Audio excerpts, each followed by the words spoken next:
Okay, guys. So welcome to yet another exclusive interview I'm going to be doing with Rajiv. And it's more going to be like a hangout where we are going to talk about exponential growth. I mean, that's a theme that I thought we can discuss and go deeper into. And also we're going to be answering a lot of questions. So how many of you here are really keen about scaling your business, your coaching and training business to the next level? Just type me in the comment box just to check if you're in the right place. Yeah.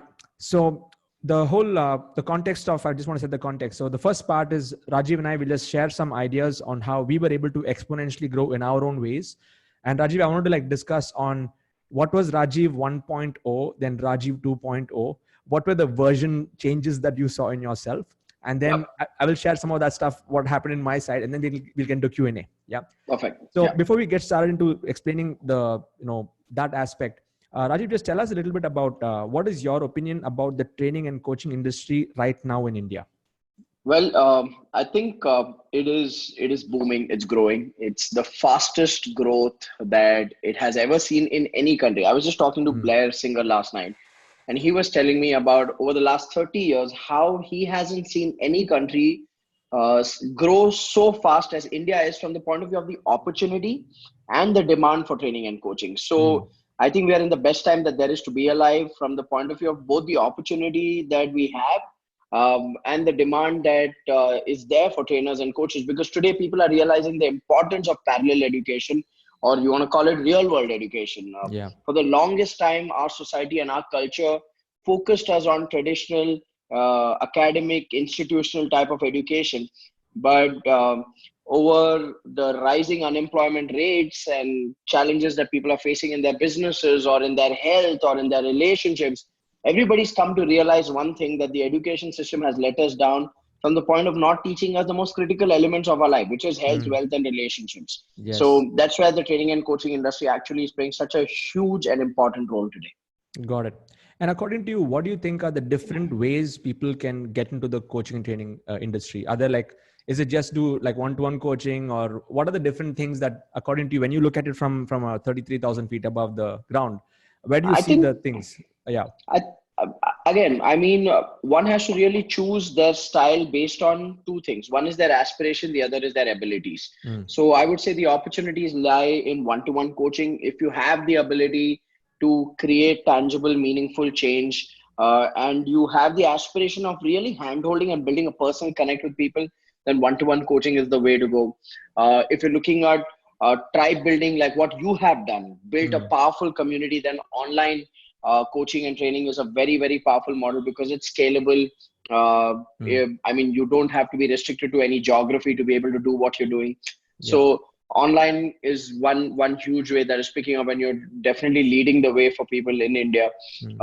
And then the other thing is the offline events business, which is where if you love doing live events and speaking from the stage and stuff like that, then there's a live events business. If you're more intimate with terms of high value groups and stuff like that, then masterminding is a powerful structure. So there are so many different ways today. If you're a content expert, then creating content and franchising it and licensing it is another great structure that there is. If you're focused on the B2B segment, then academic institutions, corporate organizations, that's another totally different animal that there is. So the opportunities are endless. It really boils down to clarity of an individual's strengths, of what type of business is best suited for them, and clarity of an individual's aspirations on what would they love to do. Like, so I think this is the way I see that the opportunity is so vast. Absolutely. Is there any thought model that you have? Like, how does one identify which one is right for them? Like, any thoughts on that? Well, it's the assessment that we run at Game Changers Festival, which is what I call the aspiration and ability assessment. For those who don't know, what I have done is I've built a tool where firstly, we break down all these various business models, the online, one-to-one, events with funnels, seminar organizing, B2B, all these business models, and what are the critical skills and abilities required to be successful in those business models.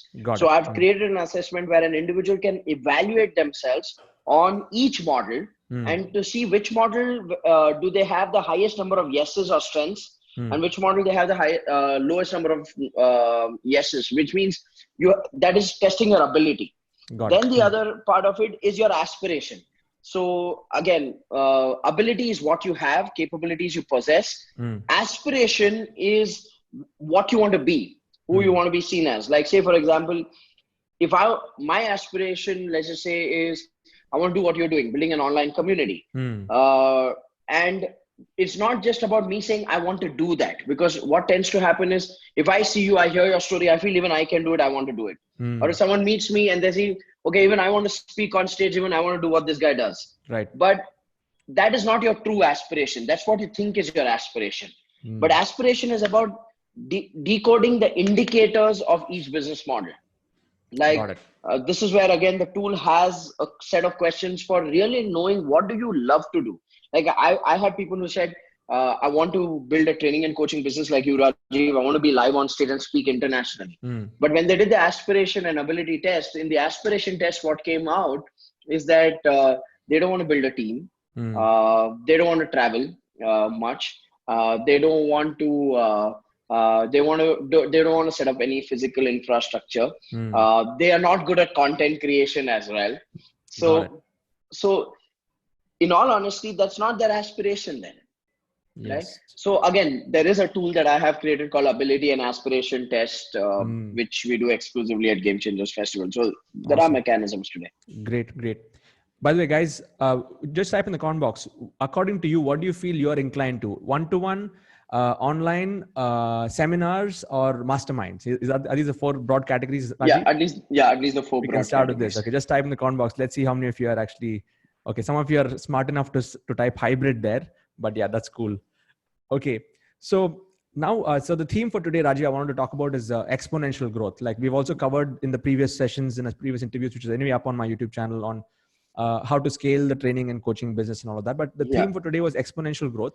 So I want to like go back to understanding version 1 of Rajiv Talreja. Okay. That grinding phase. Yeah. And then let's talk about how you evolved as a person, which contributed to the exponential growth. Okay. So maybe others would also be able to see some kind of patterns of where they are right now and how they can, those shifts that they can go through. So what is Rajiv Talreja version 1.0 in the coaching and training business? So let me put it this way. When I started training and coaching, so I started my company Quantum Leap as a corporate training company in 2006. Okay.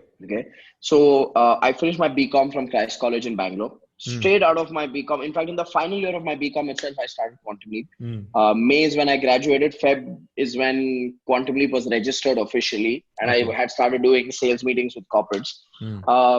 But prior to that, for 2 years, I built a youth organization along with a few friends. So we used to conduct workshops for college students. We used to conduct workshops for college students on relationships as well as career. So the idea was most college students are stuck in the dramas of their relationships and they are not focusing on their career and making themselves future ready or skill ready to be employable or whatever. So I built that youth organization for about 18 months while I was pursuing my BCom. And as a part of the youth organization, we used to conduct monthly workshops for college students. That's how I started training. So training, I was literally holding notes, it out. For me, that was training. So I had this 1.5 year gig of being a trainer for college students. Then I said, hey, training is something I love. Making a difference to people's lives is something that I love. So when I had to make a career choice, I had job offers. I rejected them and I started my corporate training company without even thinking, will people take a 20-year-old seriously? So I would say that the first 1 year was you can call it partly innocence, part delusion, part passion. So it's a mix of these three. The innocence was that I didn't understand the practical realities that if I'm focusing on corporates and I don't even have any corporate work experience, I'm a 19-and-a-half-year-old kid who does not even get proper facial hair. Why would a corporate want to risk a training program with a 19-and-a-half-year-old kid? So that was the innocence / delusion. So I was in my own world, blinded by my passion that it's about making a difference to people's lives and all of that. So I like that kind of innocent ignorance, if I have to call it. That was the first 6 months where I would literally take my laptop bag and go to Electronic City or in ITPL Whitefield because I'm Bangalore based, and go to all these tech park belts, walk in door to door, literally sneak into a tech park sometimes because you needed a prior appointment to get into a tech park. But I had nothing. So I would sneak into the tech park, somehow figure a way out, and then go floor after floor, start from the top floor, walk down every single floor and act smart to the receptionist and say, I was here for another meeting, but I thought I'll walk in and check if the HR manager is available. What's the name of the HR manager? I'd like to get connected, have a meeting. It took me 102 meetings and rejections to realize that corporates weren't interested in a 19-and-a-half-year-old kid. Wow. So I had 102 rejections of B2B sales, but I still stuck. And I got the 103rd client by saying, don't pay me a penny. Give me a team, give me a goal. I will handhold them to produce a result. So I won't come and just do a one-day motivation. I'll produce results. Nice. Back then, I didn't even know this is called coaching. Okay. So this was the innocence stage. And in this innocence, there was self-doubt, there was fear, there was lack of certainty. Am I doing the right thing? All of these kind of emotions come out. Then after that, I think from there onwards, when I started getting projects and I started training, it kind of gives you a high. You're a 20-year-old kid who's getting called in to do corporate training programs. Okay. I think for the first 1 year, I did not, after the first 6 months, after my first assignment where I handheld this IT company to grow their business and their revenues, I got a testimonial. After that, getting business was not a challenge, because on the basis of that testimonial, I started getting a lot of consulting projects and things like that. But the challenge happened when I realized that, hey, listen, I don't want the business to be limited on me. Got it. I'm getting the projects, I'm executing the projects. I was very clear. I didn't want to be a self-employed professional. I was very clear. I wanted to build a business. And I was very passionate about building a brand out of my company and out of myself. And I knew back then, at least the opportunity of online wasn't there. So I didn't have this vehicle. So I said, hey, you know what? I want to build a training company. So I started hiring. When I started hiring, I started facing my business challenges. My team was not as capable as I was. They were not able to do what I was doing. So I started facing the business owner challenges now. I was a great trainer, but I had my entrepreneurship challenges. And because I had a team now, I had to get enough projects. Because I have to get enough projects, I'm not good at marketing and sales at that level to scale and get that many projects. I don't come from a corporate experience, so I don't have an existing network. I have to build everything from scratch. So I had marketing challenges, I had team building challenges, I had entrepreneurial challenges, financial challenges, and that kind of sucked me in. Okay, I got sucked into that, I would say, for the next 9 years. 9 years. Yeah, because I was building a corporate training company, and that was painful. So that's where I got sucked into this for the entire 9-year exercise. Because corporate training in India, as people would know here, is not a high-paying job. Okay, I mean, in India, it's a painful one. Yeah, you feel good about the logos that you put up, but then you feel what's very in the good bank about is it. different, right? Absolutely. I mean, you'll take up a program at 15,000, 20,000, anything that comes, right? So I think for the first 9 years, there were many mistakes. One thing I give myself credit to while I say I made mistakes was I made different mistakes. Okay. I tried corporate training. I tried campus to corporate training with academic institutions. I did leadership coaching, executive coaching, outbound experiential learning, motivational speaking, bringing in international speakers. That's how we met in 2012. So bringing in international speakers. So these are restless mistakes because I'm always trying to do something new, trying to reach a certain level. So that was the first 10 years. There was a lot of delusion, lot of ignorance, and also a lot of, I would also say that sometimes it was just plain lack of knowledge and capability, but I didn't look at it as lack of knowledge and capability. I looked at myself as a hustler. I'm hustling. I'm making something or the other happen. But the reality was that there was an easier way. Just go and learn. And I didn't even look at learning as an option. Okay. Got it. I never even knew or thought that it is possible to learn how to build a successful training and coaching business. Got it. So, I mean, just to recap what you said, like that first phase, the version 1.0 was innocence, delusion, just passion. There's no clear direction, self-doubt, fear. Then you got into business challenges, team challenges, and you're not good in marketing and sales. Like it was only about training and coming back, that knowledge part. And I can relate with you because even for me in the first, when I used to do social media workshops, I never sold. I did like some 30, 40 workshops, never offered anything to them. People would, they just go at the end of the day, and it's just about knowledge giving. And I totally I can relate with every single point that you mentioned. Yeah. And like, here's what I would do in the B2B space. Here's how we would get clients. We would buy a database of corporate HR managers and training managers. We would make cold calls, set up appointments. Okay. Go wait at the receptions. Most of the times appointments would get cancelled, or they'll come and say, you have 10 minutes. Go there, pitch our profile and say, give us one opportunity. Follow for a year, 2 years sometimes, just to get that one single program. That one program's feedback is good. Then you say, okay, give me the entire annual training calendar. Follow up again. So it was a very slow process of selling, of relationship building, of establishing credibility. I mean, the only time you would establish credibility is after you do the training program and you get a 9 on 10 feedback or a 10 on 10 rating. Then the HR manager comes to you and says, wow, you're awesome. You're too good. And in your head, you're like, yeah, but do you realize what you paid me is not too good? Yeah. Can we renegotiate the cost now? And people are like, yeah, it's not gonna. So it was a very hardworking but hardly working business. Got it. How many of you can relate with this? Just type I can in the comment box if you can relate with what Rajiv is talking here. If you're in that phase, yeah. So let's now look at the tipping point now. Like you've been through this 9 years. I mean, 9 years is 9 years. Like it's a long time. Yeah. So where did you see the things starting to move and starting to show in your bank account? So I would say, I think the realization time that the approach I'm using is wrong happened in 2014. Okay. October 2014. So while the realization happened that my approach is not right in October 2014, I actually started making the money in April 2016. So 2 years of. So it was 2 years of learning, of assimilation, of trial, of making mistakes, but now in the right direction, of investing. It was 2 years of hardcore investment of time and a lot of money. So that's what I tell people. See, for me, what I find fascinating is that when people come and sign up for a program, they think this is the program that's going to change my life. Okay. Or they sign up for a coaching and say, this is the coaching that's going to change my life.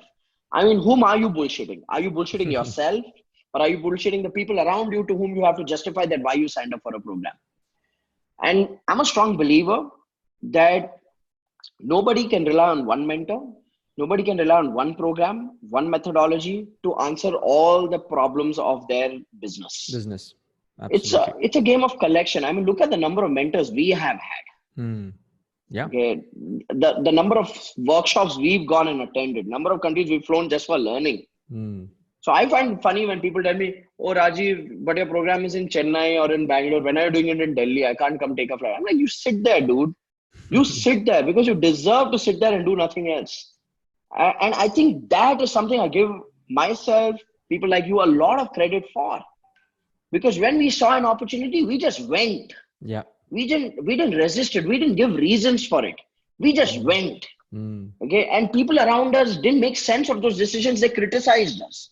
They said, what's wrong with you? Okay. Do the program when it happens in India. Like when we were learning, that time the paradigm was, if it's in India, it's great. Okay. Today, every city has a bunch of training programs happening. Yes. Okay. So I think, so I always say this, that the tipping point, the realization point was 2014, but the money showing up was 2016. So it was 2 years. It was 2 years. So it was starting with dropping the ego, relearning, and then just grind. I mean, I wouldn't say grinding it, but grinding it in the right direction. At least there was some guide, like, okay, you can do this, and keep a lot of practice, I guess. Yeah. Interesting. Okay. Superb. So now, so it took 2016. Tell us that first breakthrough moment. The first breakthrough moment was my first 3-day program. So I did a program in April 2016 for small and medium business owners where I had 31 participants. Okay. I had 31 participants at the Park Hotel here in Bangalore, and they paid 8,000 rupees per head. For their program. My cost of food for 3 days was 8,900 rupees.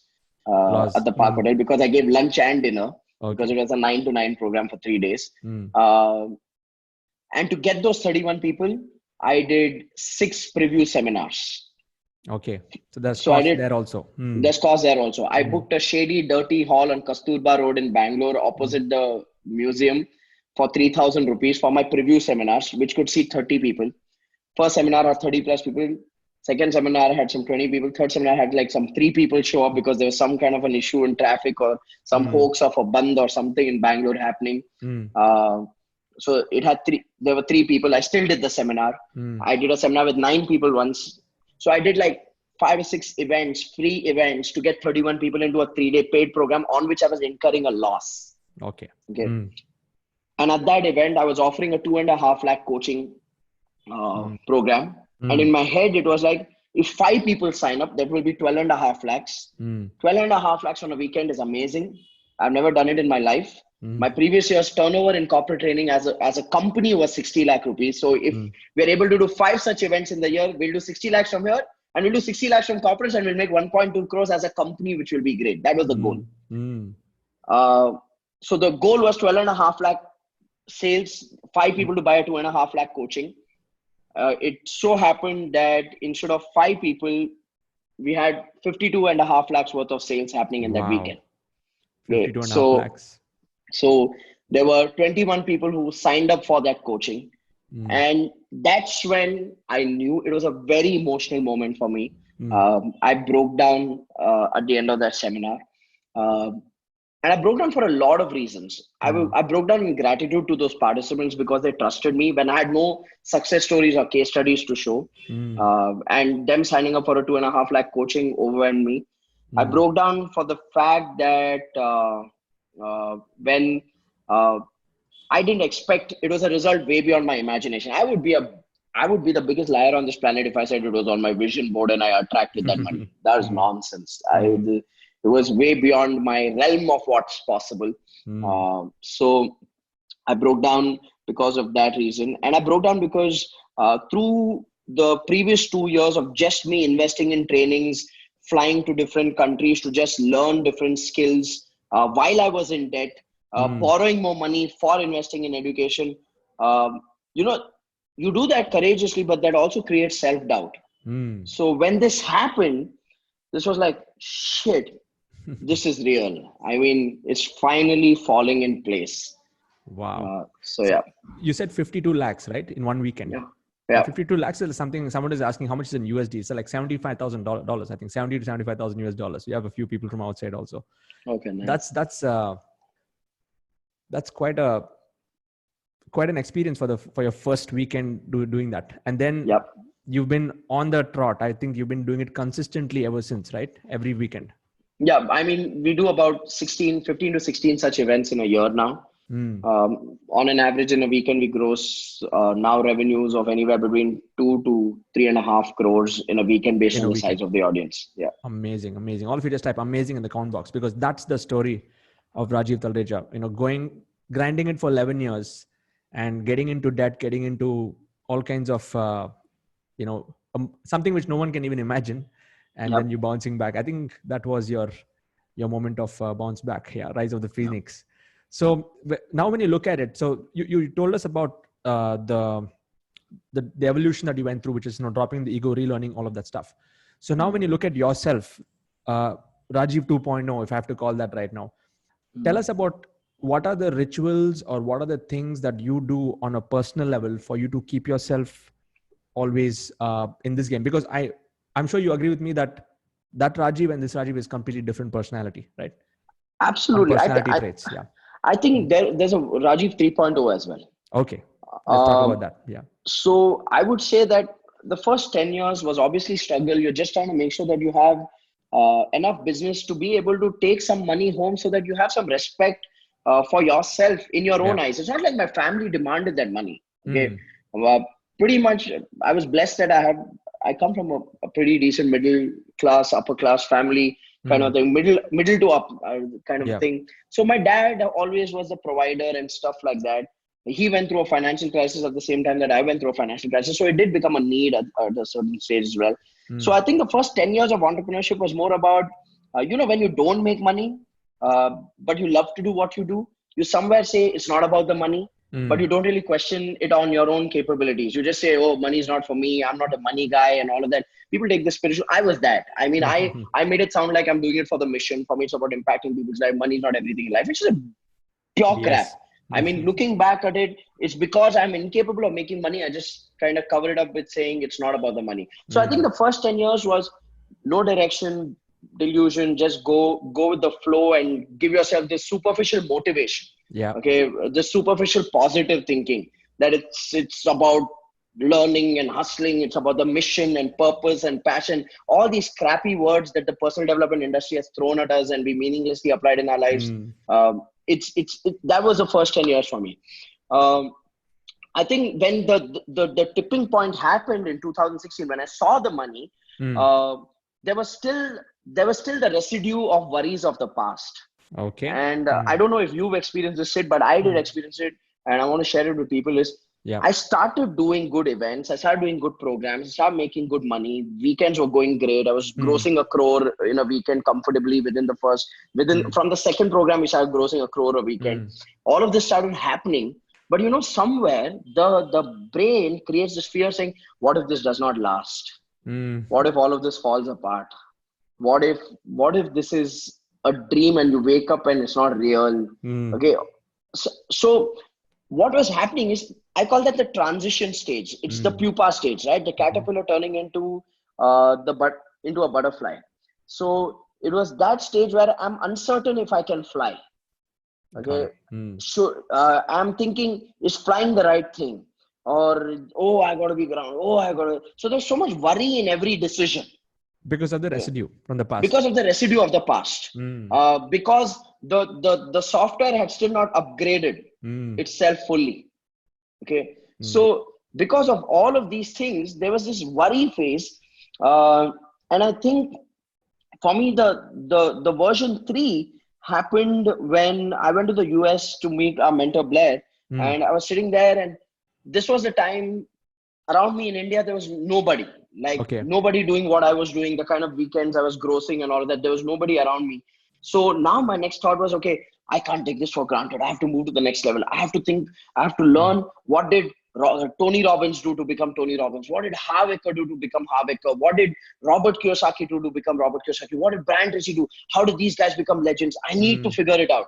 So I went to my mentor, and I'm going on saying, Blair, I'm doing this, I'm doing that. And I want to know, what did Tony do? What did Harv do? What did this do? What did that do? He said, what will that information give you? I said, it will tell me whether I'm on the right path or not, because I don't want to take this for granted. Okay. And he said, what's your worry? I said, my worry is, what if all of this falls apart? He said, do you think it will? I said, I don't know, but I don't want to take it for granted. There's so much worry there, to the world. Okay. At that point of time, I was like, Rajiv, you inspire me, man. The way you've grown the training industry, you redefined it.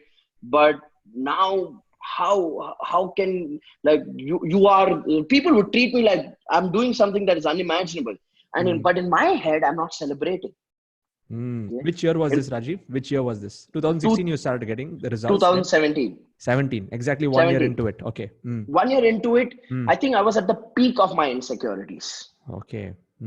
I was at the peak of my insecurities because all of this was like, there was just so much residue and pressure of the past. And then Blair looks at me and he says, what do you want, Rajiv? I said, I want clarity, Blair. He said, no, you're looking for a reference point. I said, yes, I want a reference point. I want to know whether I'm on the right track. And he looked at me and said, what if there is no reference point? What if you are the reference point? What if people in India will look at you as the benchmark? And I don't know what happened. I just immediately broke down. And I think that was the beginning of version 3, because from that day till now, I have never calculated percentage of conversion from an event. I have never ran back after a sales to my team and say, how many bought? There are sometimes I just sell, I get off stage. That's and then you're out. I'm out 3 days later. My team says, we got these money. I'm like, oh shit, I didn't even ask. And it happened to me because I realized that somewhere that there will be days that will be great. There will be days that will be pathetic in this business from a sales point of view, from a business point of view. Yeah.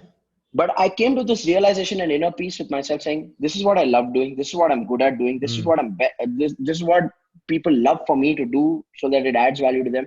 I'm going to do this for the rest of my life. And if I'm clear, I'm going to do this for the rest of my life. How today goes or tomorrow goes does not matter." So that Amazing. was version 3. Amazing. Guys, finding value in this, just type super amazing in the comment box. Really great, Rajiv. Thank you for bringing this out. And I can relate with every single thing you're mentioning here, like that conscious, initial bit of results to insecurity to just letting it go, just like forget about what happens, just go. I mean, I can totally relate with what you're saying there. And right now it is not about the numbers as much as it is about, just giving it our best. And every time it's a new, it's just, if you're starting fresh with Absolutely. every webinar for me, this is a brand new one. Yeah. Awesome. So now we'll take up some questions. We've got another 30 minutes to go. Yep. And I'm going to just throw up a Google form, and the theme is exponential growth. So please ask questions in that context, because now we just understood Rajiv's exponential growth journey. So just I've put in a Google form there. You guys can just ask one question per head. I'll be pulling out the questions and let's see where this goes. Yeah. So Rajiv, what are your personal, before we get into questions while they're typing it out, what are your daily routines that keep you like focused in your stuff, like non-negotiable daily rituals? Yeah. I'm huge on planning. Okay. Planning. Okay. I'm huge on planning. Like this is a personal planner that I carry. I actually created one, and Nice. I kind of sell it as well now online. It's called the And Life Planner. And the idea behind the And Life is that I've seen a lot of people live an or life. It's like a health or business, or money or love, family or work. And I think that's such a perspective of living life. Okay. I think the biggest purpose all of us have is to live a holistic life. Yes. Okay. So I always say it's about health and wealth and relationships and career and recreation and spirituality and contribution. Yes. So for me, these are 7 ands. So I end up pretty much like, this is how my planner kind of looks. So I look at every area of my life on a weekly and a daily basis. So there's like a weekly calendar. So this is management. As a management in my business, what tasks do I have in the week? Trainings, what trainings I have in the week? Marketing, what marketing activities I have in the week? And even personal, what do I have in the week? Like I list personal stuff like doing yoga, going to my tailor, getting a haircut, stuff like that goes there. So I have this weekly, and then it translates into a daily planning system. So I'm huge on planning. I'm huge on setting goals in every area of my life, investments, savings, travel. So I set goals in every single area of my life. Fantastic, Rajiv. And do you do gratitude and stuff? Do you write? As a part of this planner, yes. Part of the planner. So the planner has this complete system of my living, which usually I used to have a bunch of sheets that I typed on a Word document. I used to spiral bind it, use it.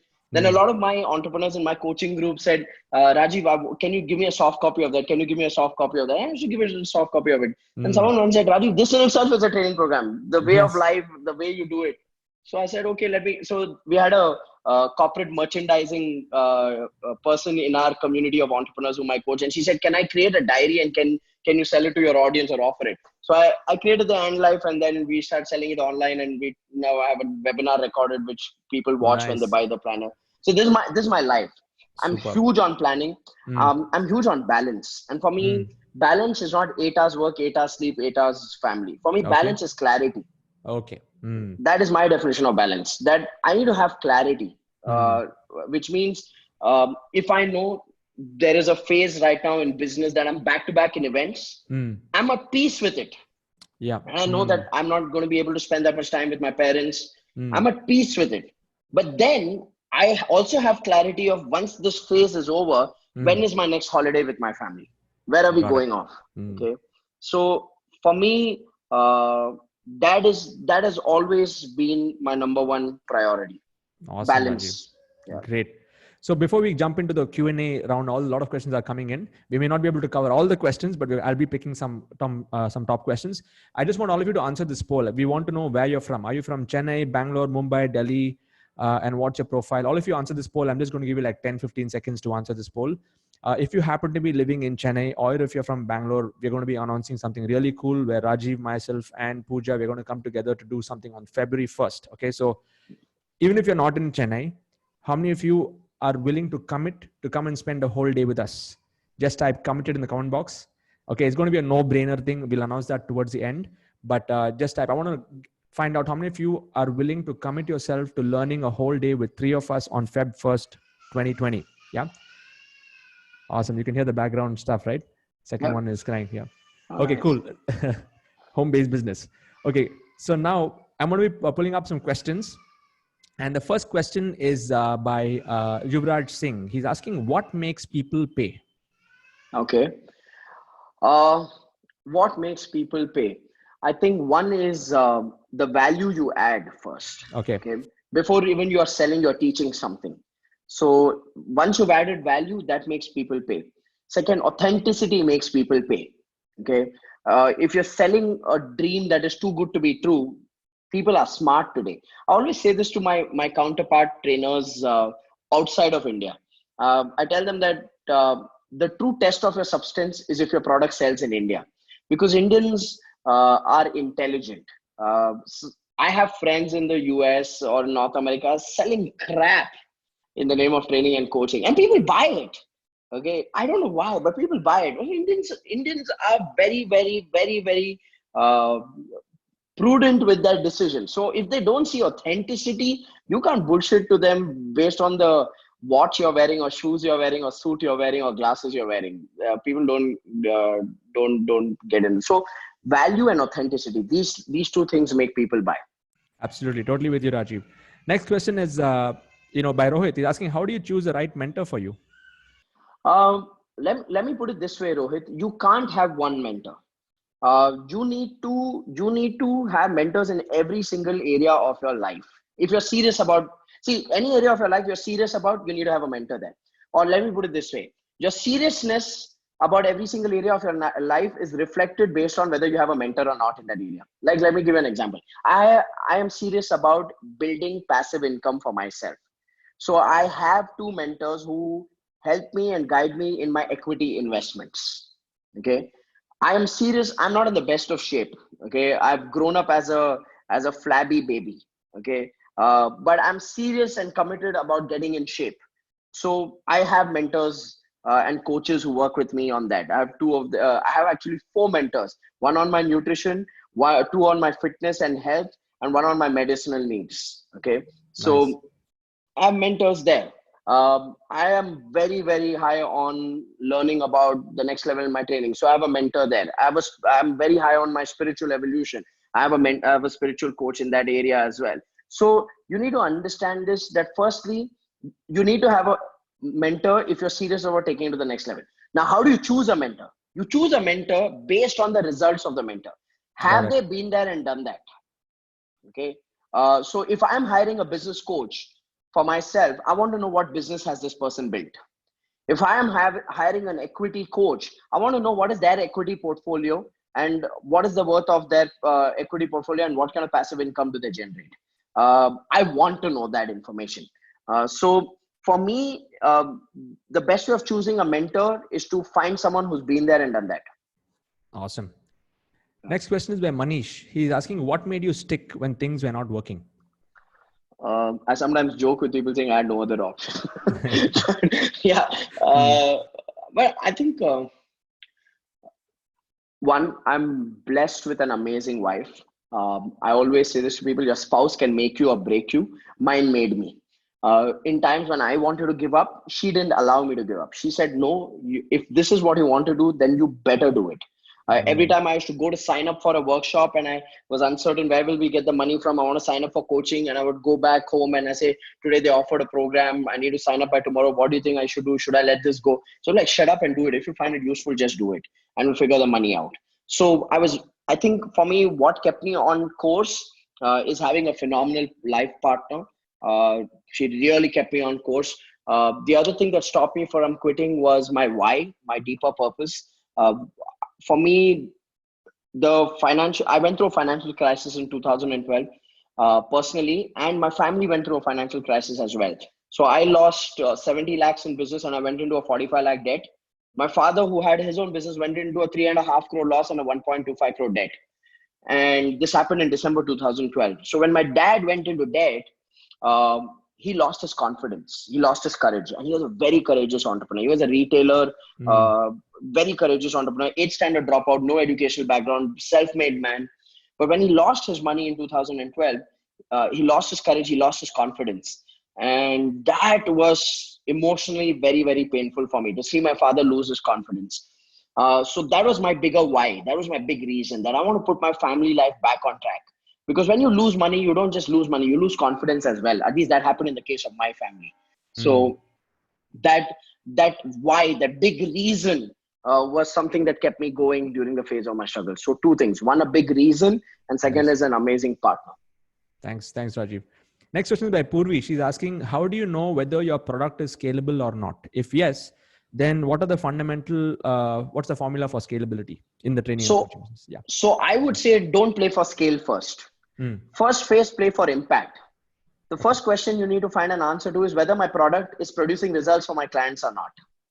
Okay, so that's level one. Because sometimes what happens is we think scale, but the grounding, the foundation, the depth is not yet there. So phase one is play for the depth, play for the foundation to establish proof of concept that my product creates an impact. Now, once you know that your product creates an impact, then I think scaling it up is the easier part. Because once you've figured out the method to the madness of producing results for a customer, then you can start looking at it from the point of view of, hey, now to create the same impact without my intervention, or to create the same impact for more people so that my bandwidth is not a challenge, what methods can I use? Then I can look at, okay, can I go online? Then I can look at, can I hire a team full time? Can I build franchisees? Can I certify people in this methodology and have certified trainers below me? There are so many ways to scale in this business. So I think get the impact and get the science right, and then the opportunities for scale will make sense. Like, I'll give you a classic example. Siddharth, this is a very funny question. One of my MBA members, who's also your student, I won't name him, he asked me this question. Rajiv, why are you not doing what Siddharth is doing? Siddharth is building an online community. Why are you not doing the same thing? Okay. And I said, it's a very simple thing. Look at Siddharth's audience. Siddharth's audience is trainers and people who want to become online trainers. Okay. Look at my audience. My audience is small and medium business owners. People who are in the age group of 30 to 50. Okay. Now these people have a Facebook account and have a LinkedIn ID. But the only thing they do on Facebook or LinkedIn or Instagram is stalk other people's wives. Okay. So they're not my audience. These people like personal touch. They like a physical program. They like to be able to come and talk to you anytime. So my model of scale and my vehicle is also influenced by my audience. Correct. Absolutely. And that's a very important thing for people to understand. Yeah, absolutely. And it's like you have pioneered what you're doing right now in India. I mean, that is, I don't think anybody is doing the level of scale of what you're doing from the stage.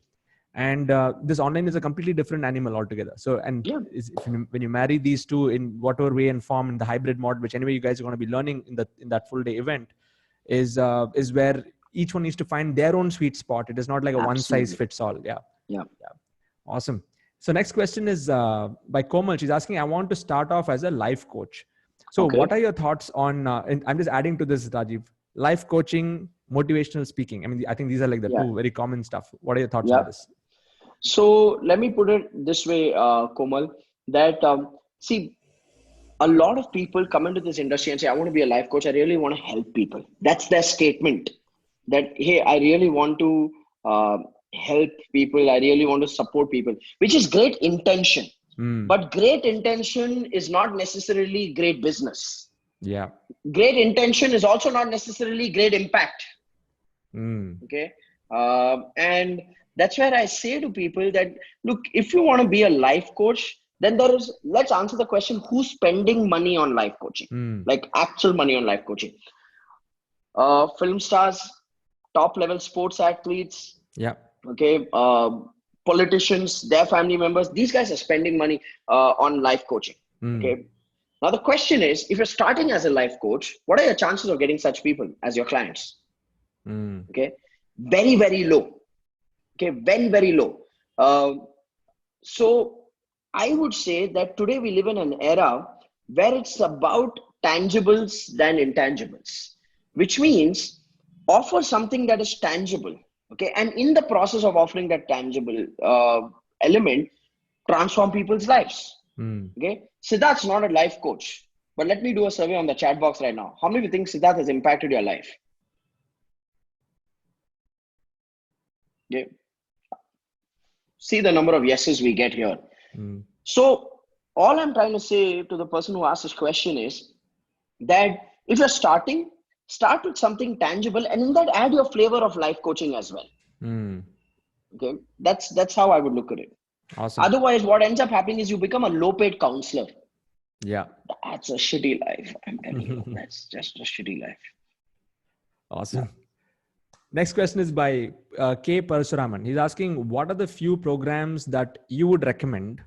Like you attended Brian Tracy, Blair Singer, Tony Robbins, MMI. We've been through the whole drill.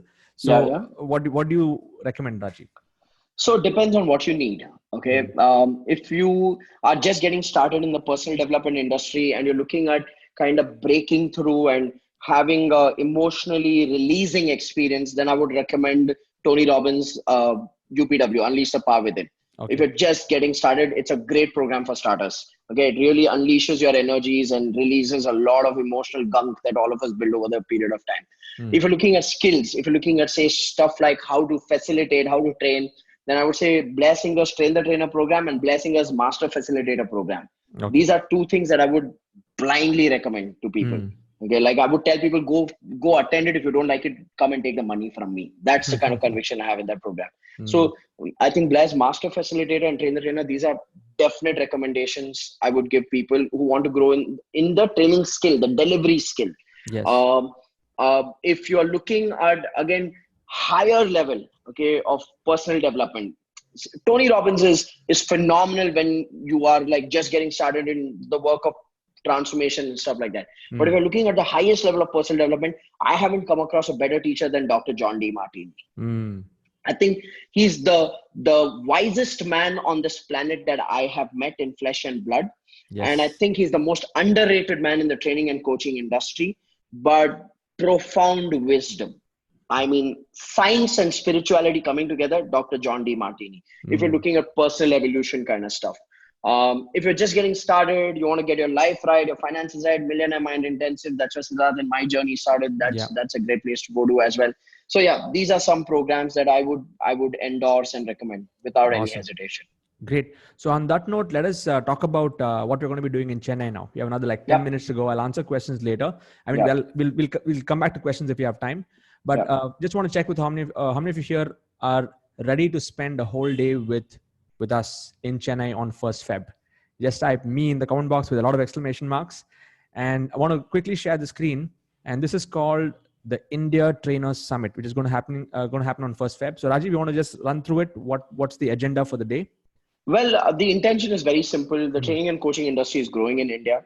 The opportunity is growing. And while the opportunity is growing, we believe that the responsibility also is growing on trainers and coaches to actually deliver value to people. Yeah. So we are looking at this as a community building exercise. I know all of you are a part of SID's community, but this is like taking that to the next level and becoming a part of a larger community. So where it's Sid, me, Pooja, all three of us bringing our communities together. So we are creating something called India Trainer Summit.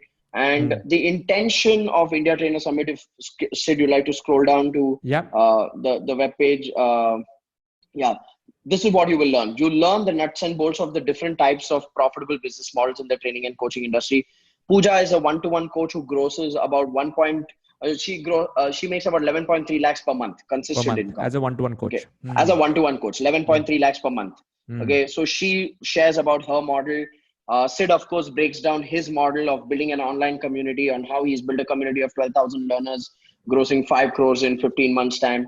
I share my model of the events model of how do you build a business, doing seminars and live events and then scaling it up. So all three of us break down our models for people so that you get clarity and you are able to see which model is the best model for you. Because in reality, only one model is not going to work for anyone in this world. Yes. It has to be an integration and a hybrid. So that's why this is going to be the primary focus of that event. Apart from that, we also break down what are the essential skills to build an impactful training and coaching business. And we do a Q&A session, which was the highlight for everybody at the Bangalore India Trainers Summit, where we give unfiltered advice, authentic advice to people asking us questions. So if you really want to be a part of a larger community, if you want to scale, grow, really get the nuts and bolts of these business models, then India Trainers Summit is a no-brainer for people. Yeah. And somebody is asking how much is the price. I think they'll go crazy if they know about it. So it's happening on the 1st of Feb, and it's happening only in Chennai. The reason we're doing it in Chennai is because it's the home base of Siddharth and Pooja both. So we're not going to do it in any other city. Getting the three of us together is a challenge. So we're doing it on the 1st of Feb in Chennai. And the price on the website is 7,500 rupees. But we have a special crazy deal for Siddharth's community for today only, which is for the next 30 minutes. If you go to this link and if you go, it is 7,500. Go and add the discount code, which is ITSCSLO. When you hit apply, it'll be $1,000. 1179. And just to remind people, it's an event that starts at 10 in the morning, goes on till 6:30 in the evening. We take care of your lunch. We take care of everything. So it's happening at the Raintree Hotel in Annasala in Chennai, which is a 4-star property. So we take care of your lunch. And actually, you're just covering your food cost if you're coming for this event. So we take care of that. So yeah, it's a no-brainer. Just be there. Last time we did this, 60% of our audience had traveled from places like Northeast and Delhi Manipur and all over the place, Manipur and all of that. So I always say this, that events like this are the test of a person's seriousness and commitment, because the price is so low, the travel cost is going to be higher, but people who make it, they are the real deal. Absolutely. Absolutely. So guys, how many of you are going to get in? Just type I'm in the comment box. If you're going to be there, just type I'm in. And if you attended Bangalore India Trainer Summit, it's the same format. It's the same thing. So, but if you still want to come, you can come. Okay. But if you're in any part of India, this is the only India Trainer Summit that's going to be happening. This is the last India Trainer Summit, right? In this Rajiv, we are doing. So we want to actually meet you. We want to connect with you, and we want to really give you the models, and you can ask us any questions in all the 3 models. And for me, it is more like, I love to work with Rajiv and Pooja because I'm also learning from them on various new things that they are doing. And we really want to create that community, which Rajiv always keeps talking about. It's not just about, me or Rajiv or Pooja. We want to really make this into a huge learner, like a community of knowledge givers, so we can really impact India. So Rajiv, what is your vision now? Like, where do you see this community going, and what kind of what is that fire that's in you, which is compelling you to do more of this? So for just for people who don't know me, I am not a trainer for trainers. Just for you guys to know, I'm not a trainer for trainers. I'm a business coach. I work with small and medium businesses. Having said that, because I've been in the training and coaching industry now for 14 years, and I have kind of seen the good, bad, and ugly of this industry, I truly believe that if we don't build a community today, we are going to let this industry rot like it is rotting in the US right now. In the US, training and coaching today is close to an abuse. Okay, people run away from trainers and coaches almost like they have AIDS or something like that. And that happened because in the US, somewhere between the 1990s and the early 2000s, the game was only about marketing, selling. There was no intent. There was no impact. People started looking at trainers as scamsters who were just scamming off their money. And I believe that if we do not build this industry with integrity here in India, firstly, our country needs this. Secondly, the industry needs this, that there has to be some kind of a community that upholds the integrity and impact standards. So you have to look at it from the point of view of being a large part of a larger movement where we give structured learning, share best practices, carry that integrity, and make a difference to the nation. So yeah, absolutely. That is really the bigger vision. Thank you, Rajiv. So what I'm going to do is I'll just jump back to Q&A, maybe answer like 5 more minutes questions. I've posted the link over there, and let me now stop sharing the screen. I'll come back over here. So next question is somebody, Aditya, is asking, how can we be sure if our approach will surely give us success or not? I have started implementing a few things, but sometimes it feels like I'm not on the right path. What do you have to say for it? So Aditya, please understand that having self-doubt is normal and natural. So it's not wrong. Okay. The mistake you can make is start judging that self-doubt. and start telling yourself, oh my God, am I doing something wrong? Don't go into worry mode unless and until there is evidence that what you're doing is not working. Like say, for example, if you're doing webinars and you're doing 5 webinars and nobody is buying, okay, anything that you're offering, then you clearly know that there is evidence there that my skill of selling is not good enough. Yeah. Okay. But if you like, I'll tell you, sometimes I have people come up to me saying, Rajiv, I did a live seminar event. 50 people came. Only 7 people bought. I'm like, 50 came, 7 bought. That's a 14% conversion ratio. That's bloody good.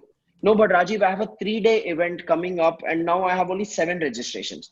So understand this. The problem was not that 50 people out of 50 people, 7 people bought. The problem is that you're doing just only 1 free event to fill 1 big event or 1 paid event. You need to do 4 or 5.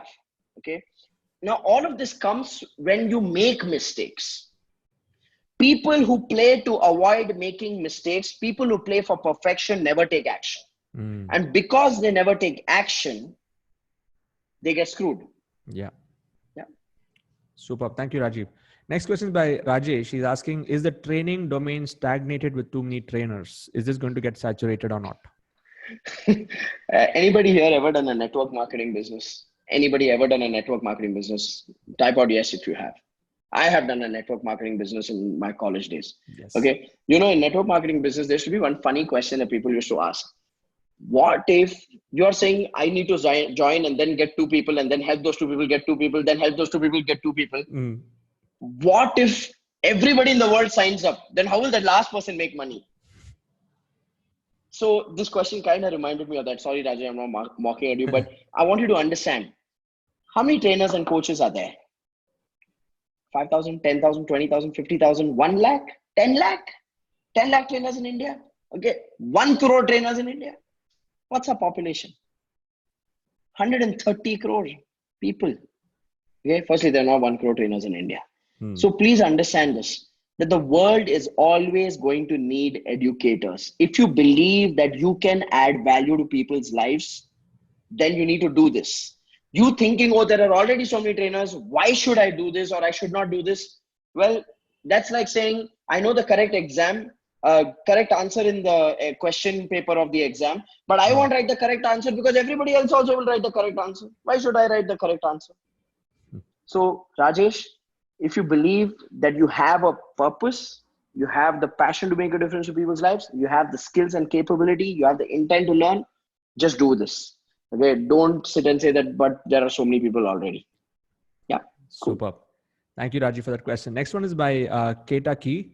She's asking this question: how do you find out what the audience needs? And so for you to offer like a 2.5 lakh coaching and things like that, how do you know what they want?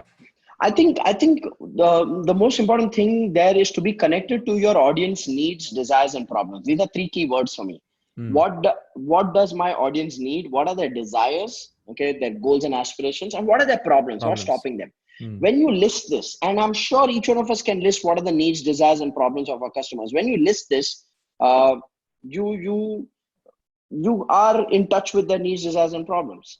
And the other way of figuring this out is, I always tell people, start with one-to-one coaching and do it for free if it's required. Do one-to-one coaching for free, because there's nothing more intimate than one-to-one coaching that gives you an insight into people's lives, their challenges, their aspirations, their goals. And it's a great way of testing your capability, your skill, your knowledge. Yeah. So one-to-one coaching is one way of discovering people's needs, desires, and problems. Fantastic. Yeah. Thank you, Rajiv. Next one is by Harshal. He's asking, what is the one advice for financially broken and a weak person who wants to break that state? The only way to break that state is to have the courage, faith, and the resourcefulness to figure out the money to do whatever you need to do in terms of learning and growth. Okay. Wow. Can you repeat that? Okay. See, understand this. Lack of money is a symptom. It is not the problem. Okay. Lack of money is a symptom of a deeper problem. What is the deeper problem? The deeper problem, when does a person not have money? A person does not have the money when they don't have the right skills, when they don't have the right knowledge, when they don't have the right vehicle to make money. Skills, knowledge, vehicle. Okay. And the fourth biggest problem is when they don't have the right attitude. Mm. Okay. So lack of money is just a symptom of a deeper problem of lack of skill, lack of knowledge, lack of clarity of what is the right method to make the money or the right vehicle and what is the right attitude. Now, the only way to fill and solve these deeper problems is to gain knowledge. Mm. Now, to gain knowledge, you need to invest in education. Okay, you need to invest in coaching. Sometimes I get comments from people. You talk about mission, but you charge so much. If you really care about people, why don't you give it for free? Firstly, such an idiot should be banned from any training program. Okay, I call such a person idiot with due respect. That's the most respectful I could be to a person like that who has that kind of a thought process. Please understand this. Okay, when someone's paying money to a trainer or a coach, that's when they are becoming serious and hungry about learning. Yes. Okay, that's when they have skin in the game. People don't value stuff for free. Please know that. People don't value stuff for free. Okay, and if you are teaching for free and you think you're serving humanity, you're not serving humanity. You're just encouraging a bunch of lazy morons to become lazy and irresponsible. That's what you're doing. Absolutely. Absolutely, Yeah. Rajiv. And that's why sometimes when people come to me saying, Rajiv, I genuinely have a money problem. I say to them, if you genuinely have a money problem, you genuinely have to figure a way out to sign up for this course or program. Because unless and until you don't break that barrier here, it's not about the money you're paying me, but it's about you breaking the barrier for yourself. When you break that barrier for yourself, when you take that flight from Delhi to come to attend a program of Chennai, where your flight cost is $10,000, okay, but the event cost is $1,000, that is not doing a favor to the trainer. That's doing a favor to yourself.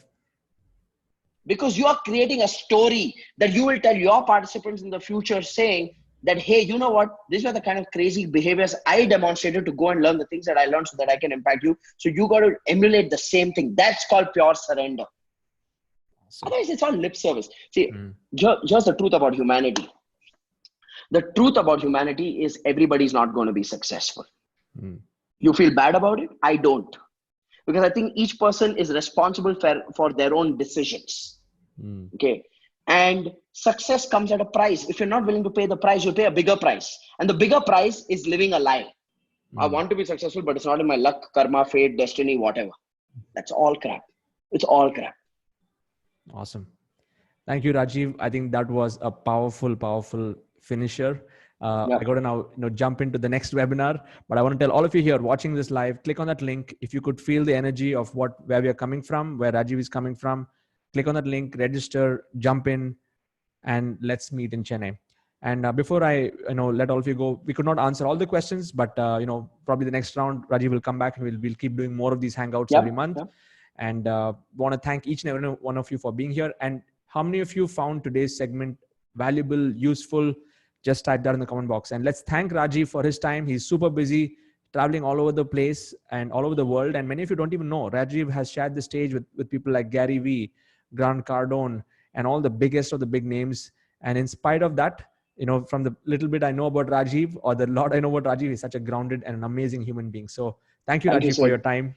Thank you, and looking forward to having you more over here. And thank you. One very non-grounded joke, Sid. Yes, please. Okay. Yeah. So a very non-grounded joke. People may think I'm arrogant or flashy, but I'll crack it anyway. I don't care. Crack it. Okay. So this happened in Malaysia last year. So I was speaking, Grant Cardone was speaking, Gary was speaking, Vishen Lakhiani was speaking. So I think it's the most powerful event I've ever spoken at. What a lineup. Okay. Grant Cardone comes on stage and he says, I'm the world's #1 sales trainer. Okay. I'm the world's best salesperson. He does his bed, he shows off his jet and all of that on the video and all of that. And he sells his program, okay, to the audience. He sells his program to the audience. The audience was about 1,800 people in the room. Okay. And he sells and 8 people buy his program. The best sales trainer. Yeah. The best sales guy in the world. Okay. Okay. I go up on stage, I do my thing, I sell, and I had about 160 people buying my program. And I went backstage. I was not Grant Cardone, but there's this one guy who's always with Grant Cardone in his videos with the beard. Okay. So I look at him and say, tell Grant never to say that on stage. It's a curse to toot your own horn before you've delivered. Okay, so I'm going to leave you guys on a nice light note. All if you Okay. just type in the comment box, Jai Hind. Rajiv, Yeah, you made us Jai, proud, yeah, man. yeah. Great. Okay. Yeah. Super stuff. Absolutely.